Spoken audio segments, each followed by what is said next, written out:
Hi guys, welcome to History for Year. Now we will start studying arts lesson. In this art lesson, we will study just few characteristics of different artistic styles. During the lessons in class, I will provide you different pictures of buildings, sculptures or paintings, and you will have to identify each style, just taking into account the characteristics you have already written at home. Last year, you studied from 15th till 17th century, art from 15th till 17th century. So this year we are resuming these lessons since the 18th century. We will resume from Baroque paintings because you studied already architecture and sculpture Baroque period, right? Do you remember Baroque style? As you know, Baroque style was originated in Italy at the beginning of the 17th century. It is a style aimed to show wealth and power. All available space is filled with action, detail and movement. Baroque pieces of art are full of ornaments. If we focus on painting, we must talk about dramatic action. The painter expresses this action through crucial moments of the represented story, gestures, and the use of angles for a spectator's view of the scene. We will see diagonal lines and triangular lines to express this movement, this action. Baroque style uses one technique, the chiaroscuro. Chiaroscuro is based on strong contrasts of light and darkness. Most important painters in this period were Caravaggio, Rubens, Velázquez, Rembrandt, Brunelleschi, Bernini. Let's have a look at some examples. In this painting, we can see the diagonal lines that give us this feeling of action and movement.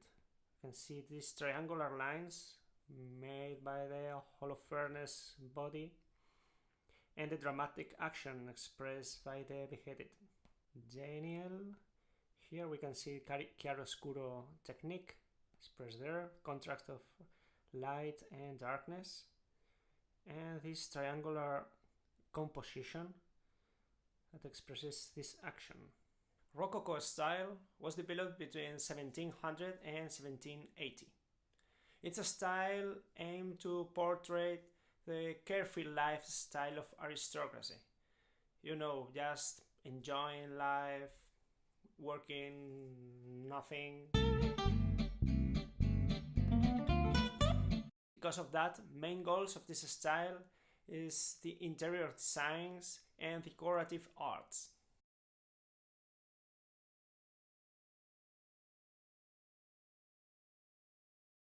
Main characteristics are elaborate ornamentation, symmetrical values,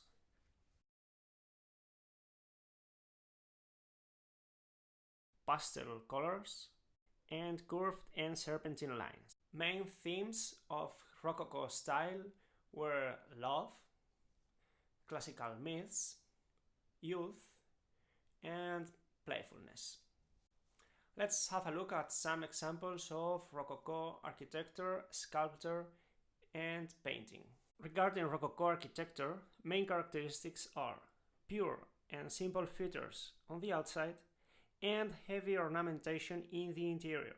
Regarding Rococo sculpture, main characteristics are light themes, sculptures made of porcelain, and complex compositions. And if we talk about Rococo painting, main characteristics are pleasure and enjoyment themes, pastel colors, curved or serpentine lines, and importance of the landscape. Neoclassicism is a style influenced by the discoveries on the archaeological sites in Greece and Rome. Main characteristics are heroic themes from classical history, simple lines, and balance.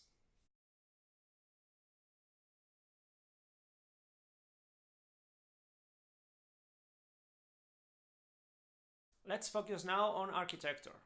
Architecture characteristics are mainly the classical Greek and classical Roman architecture characteristics. Classical orders, use of classical orders for columns in these buildings.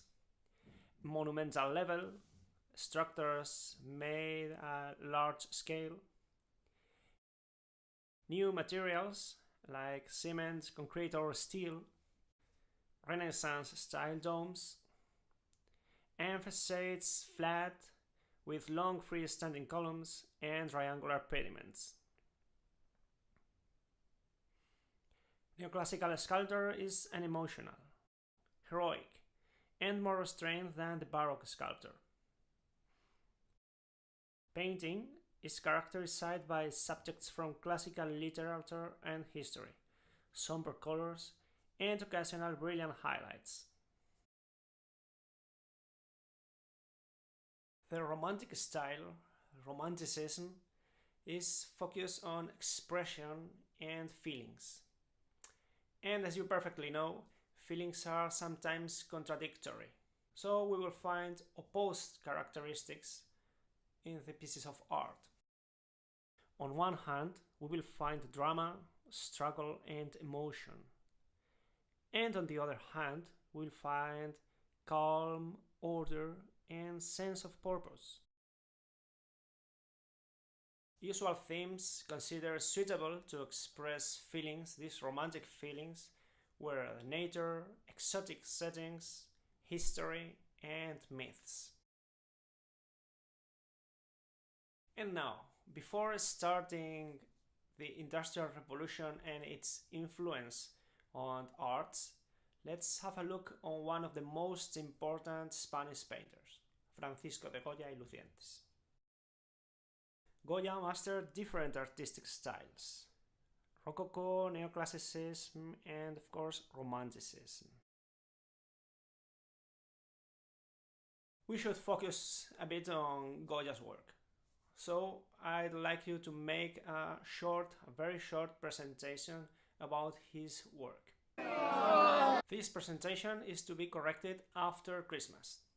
So take notes, because you must film yourself. It's a video, so I need you to film yourself explaining 3 important points. One is a very short biography of Goya. Second one will be the evolution of Goya's style, the artistic style, and a brief explanation about one of Goya's work, one of Goya's paintings. Just the one you prefer. The Industrial Revolution, as you perfectly know, had a great influence on lives, and of course on arts too.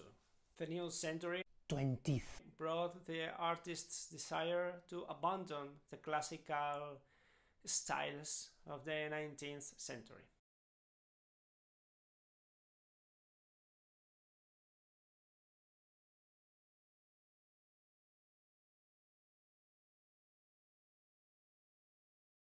The new art, Art Nouveau, Arte Nueva, was influenced by the Japanese woodblock prints. They were floral and full of bulbous forms and whiplash curves. So this Art Nouveau was characterized by geometric forms, squares and rectangles, and forms resembling the stems and blossoms of plants.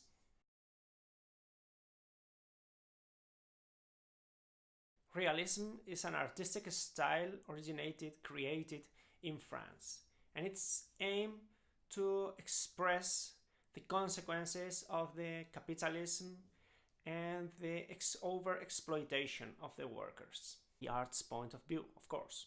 As a result, themes on the realism are the ordinary people's stories and the class struggle between the working class and the upper class. Last styles we are studying are the isms: Impressionism, Pointillism, and Post-Impressionism. For the Impressionist painters, light was the creative principle. Light changes and so does the subject. The artists express not the emotion, but the observation, the moments of transformation.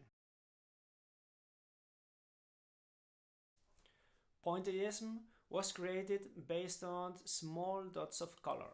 It relies on the eye of the viewer to mix the colors optically and then to create the characters or landscapes, objects, whatever.